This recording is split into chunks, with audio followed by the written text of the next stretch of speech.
You know, as you all let me talk more, you realize why I'm single? Which not only do I love being single, I think all my married friends actually love that I'm single. Because all the females that I'm friends with that are married, I'm their little experiment. You know, they love trying to set me up with somebody. And my dude friends, they adore me because I'll get a text like, hey man, what are you doing right now? And I'm like, well, it's 2:30, so I'm watching ESPN, then I'm gonna go take a nap. And they're like, can I come over? Can I nap with you, Mark? Like every couple, sometimes you just need an outlet. I'm your wingman. Come on over. Hang out. Remember what it used to be like. Because I don't know if it's going to happen for old Uncle Mark. I don't. And I don't really care about it because we all know that like person who they're in a serious relationship, they break up and then they're just not themselves until they meet somebody else. Like I have a friend, they broke up and then the next week they met somebody new. They're already saying, I love you. They're planning trips together. That's not my speed. Okay? I break up with somebody, I need a good 6-7 years to really think about what happened, you know, where she went wrong. I do like the dating event, though. Like, dating, it's an event for me. I get up for it. I get excited about it. First date with me, awesome.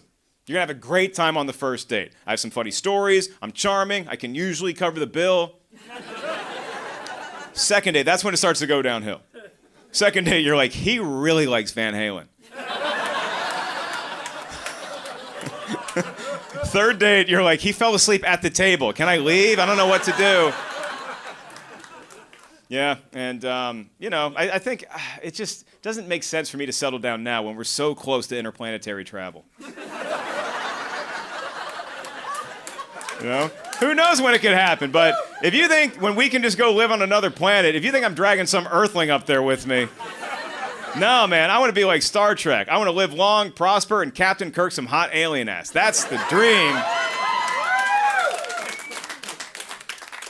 My mom is thrilled that I don't have kids. So much so that I'm like a little offended.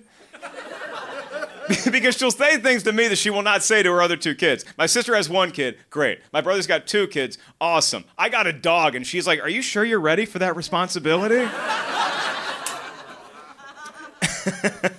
And kids in general, they just like, I just feel like we're past the golden age with kids, you know? Like the 1600s, that was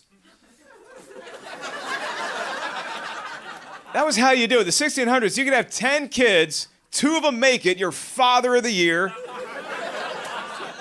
There was no pressure about modern society. There was no worry about school shootings or virtual reality. You had one rule back then. Don't talk to the cursed goat. Everybody had a farm. There's fun animals. Just that one googly-eyed one, we think it's a witch. Don't talk to that one. The Quaker Oat guy said it put a curse on us if you looked at it, so don't do that.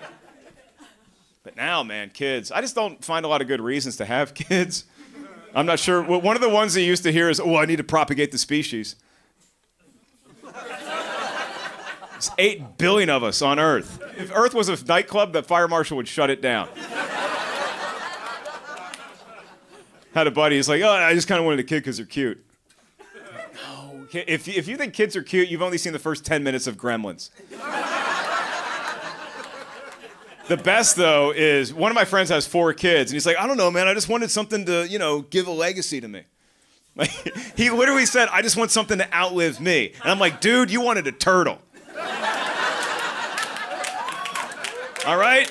Turtles are much cheaper. Kids will eat you out of house and home. A turtle, 1 head of lettuce keeps it satisfied for like a decade. You want kids, but you're on a budget? Turtle. Yeah, and it's a funny situation in my family, too, because, like, currently there's 2 single people left. There's me and my mom. And I do okay, but my mom is out there.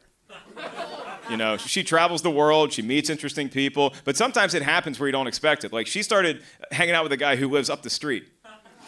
And we've had that house for 30 years. He's been there for 30 years. We have both been in that neighborhood for so long. When I was a kid, I took his daughter to a couple high school dances.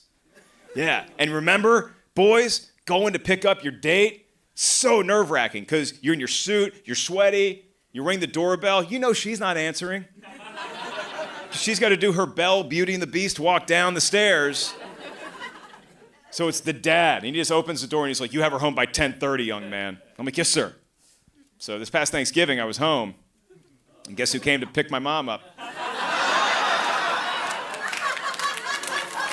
Yep. Oh, I was waiting. It was 3:30 p.m. and I was just sitting in a rocking chair waiting. He rings the doorbell, I answer, and he's like, "Hey, Mark, I'm here to take your mom out." And I'm like, 10:15, motherfucker.